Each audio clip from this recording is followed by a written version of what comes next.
నేడు చింతాడ రవి ఆమదాల వలస నియోజకవర్గానికి వైఎస్ఆర్ కాంగ్రెస్ పార్టీ తరఫున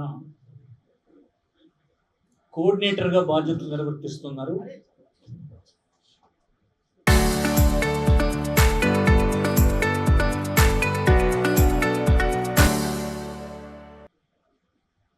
ఆయన కుటుంబ సభ్యుల్ని కలవడానికి ఈనాడు మేమంతా రావడం జరిగింది. 4 రోజుల క్రితం జగన్మోహన్ రెడ్డి గారు శ్రీకాకుళం వచ్చినప్పుడు ఈ రాష్ట్రంలో అత్యంత అభిమానం కలిగినటువంటి రాజశేఖర రెడ్డి కుటుంబానికి చెందినటువంటి కొడుకుగా గడిచిన 5 సంవత్సరాలు ముఖ్యమంత్రిగా, వైఎస్ఆర్ కాంగ్రెస్ పార్టీకి అధ్యక్షునిగా, ఈ జిల్లాకు అనేకమైన సంక్షేమ కార్యక్రమాలు అందించినటువంటి నాయకునిగా జగన్మోహన్ రెడ్డి జిల్లా పర్యటన చేసినప్పుడు సహజంగానే వేలాది మంది రోడ్లపై వచ్చి అభిమాన నాయకుడిని కలవాలని, పలకరించాలని, వారికి ఉన్నటువంటి అభిమానాన్ని చాటుకోవడానికి ఆయన వచ్చినప్పుడు రావడం జరిగింది. ఇది నిజానికి కాంగ్రెస్ పార్టీ, వైఎస్ఆర్ కాంగ్రెస్ పార్టీ సేకరించినటువంటి మనుషులు కాదు. విశాఖపట్నం నుంచి దారి పొడవునా లక్షలాది మంది ఈ రోడ్డుపైకి వచ్చారు అంటే అది ఎవరో తీసుకురావడం వల్ల సాధ్యం కాదు.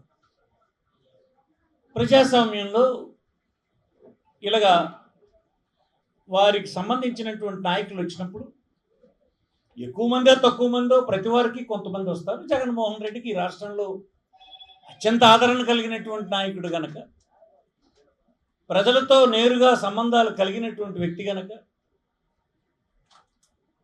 తన 5 సంవత్సరాల పరిపాలనలో ప్రతి కుటుంబానికి వారి స్తోమత పెరగడానికి, వారి ఆరోగ్యం మెరుగుపడడానికి, వారి పిల్లలు చదువుకోవడానికి, వారి స్థితిగతులు మారడానికి, సమాజంలో గౌరవంగా తలెత్తుకోవడానికి అండగా నిలబడ్డాడు కనుక తండోపతండలుగా జనం రావడం జరిగింది. ఒకచోటకే అందరూ చేరితే ఇబ్బంది అవుతుందని చెప్పి డిస్ట్రిక్ట్ ప్రెసిడెంట్ ఏం చేశారంటే, ఏ ప్రాంతంలో వాళ్ళు ఆ ప్రాంతంలోనే కలండి, ఒక్క చోట అయితే ఇంతమంది కుమ్ములాట జరుగుతుంది, స్టాంపేడ్ జరుగుతుంది, చనిపోయే ప్రమాదం ఉంటుంది కనుక అలా రానివ్వద్దు అని చెప్పి కూడా చెప్పడం జరిగింది. అందుకోసమే ఆమదాల నియోజకవర్గానికి చెందినటువంటి వాళ్ళందరూ, ఎవరంతలో వచ్చిన వాళ్ళందరూ హైవేకి పక్కన కొత్త రోడ్డు దగ్గర సమావేశం జరగడం జరిగింది. చూద్దామనే కదా.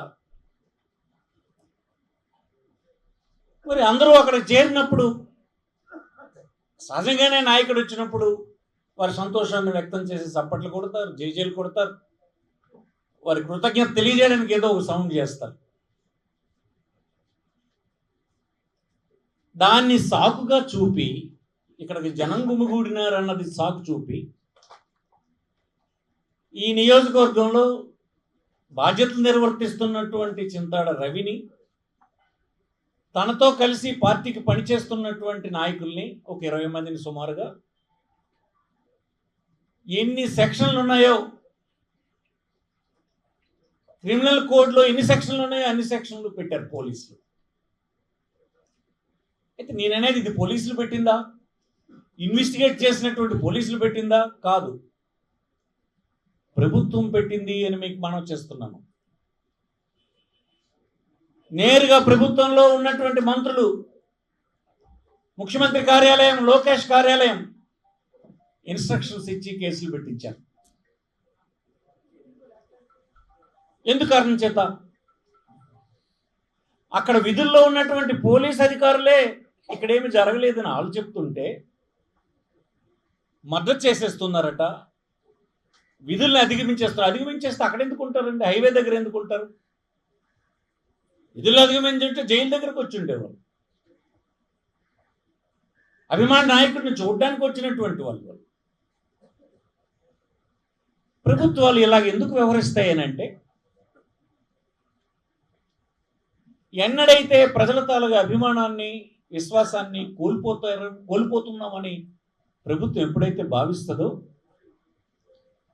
వారికి చివరగా మిగిలినటువంటి అస్త్రం పోలీసుల ద్వారా అణచివేయాలన్నటువంటి ప్రయత్నం చేస్తారు.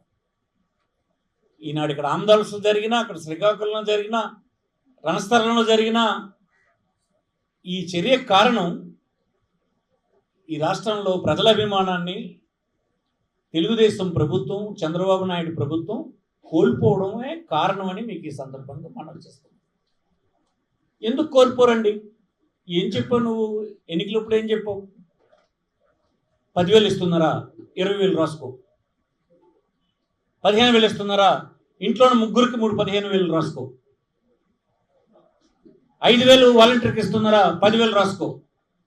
నమ్మించడానికి పదే 70 సంవత్సరాలు ఉన్న వ్యక్తి మీరు అలా మాట్లాడి నమ్మించి, నమ్మరండి, మనుషులు కదా, నమ్ముతారు.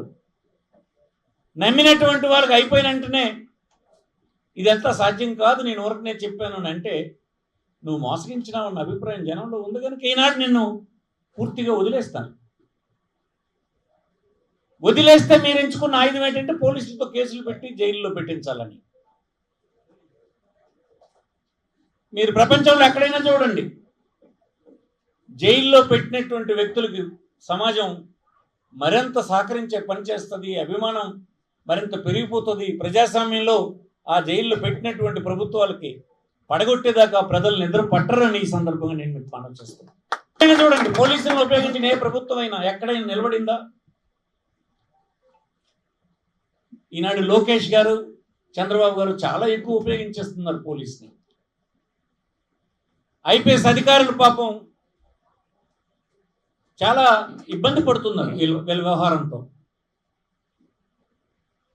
వైఎస్ఆర్ కాంగ్రెస్ పార్టీకి పోలీసులతో ఏం తగాయిదా? మాకేం తగాయి? ఆంధ్రప్రదేశ్ ప్రజల్ని మోసగించినటువంటి తెలుగుదేశాన్ని నిలదీయాలని మేము ఉంటాం తప్ప ఏ కానిస్టేబుల్ మీదో, ఏ అధికారి మీదో, పోలీసుల మీద మాకేమి ఇప్పుడు లేదు, కొత్తగా రాదు, ఇక ముందు కూడా మాకు ఉండదు. ఊరకనే మిమ్మల్ని పావులుగా చేసి మా పైన ఉసుగొల్పి కేసులు పెట్టిస్తూ ఉన్నారు. ఈ ప్రభుత్వం ఉండదు. 3 సంవత్సరాల నాడు తుక్కుగా ఈ రాష్ట్రంలో ప్రజలు ఓడించడానికి సిద్ధంగా అడుగుపెట్టి ఉన్నారని చెప్తున్నారు.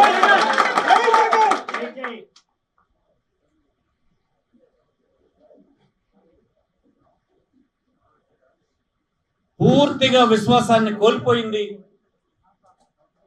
ఈ ప్రభుత్వం ఇంకా కొనసాగడానికి అవకాశం లేదు. అందుకే ఈ చర్యలని మీకు ఈ సందర్భం మనం చేస్తుంది. అయితే మాకుగా మేమున్నది చింతాడు రవి ఒక్కడు కాదు, కొన్ని కోట్ల మంది అభిమానులు వైఎస్ఆర్ పార్టీకి ఉన్నారు. మాలో ఎవరికి ఏ అన్యాయం ఈ తెలుగుదేశం ప్రభుత్వం వల్ల జరిగినా ఈ కోట్లాది మంది అభిమానులు, నాయకులు, పార్టీ కార్యకర్తలు అందరూ వారు వెనకుండి విజయం సాధించే వరకు యుద్ధం చేస్తామని ఈ సందర్భంగా అమలు చేస్తున్నాం. గుండె మీద చేసుకొని చెప్పండి, నిజంగా అక్కడ మర్డర్ ప్రయత్నం జరిగిందా? అక్కడ ఉన్న అధికారులే చెప్తున్నారు మేము ఏం జరగలేదు ఇక్కడని. ఒక ఇంటర్వ్యూలో ఒప్పేసుకున్నారు.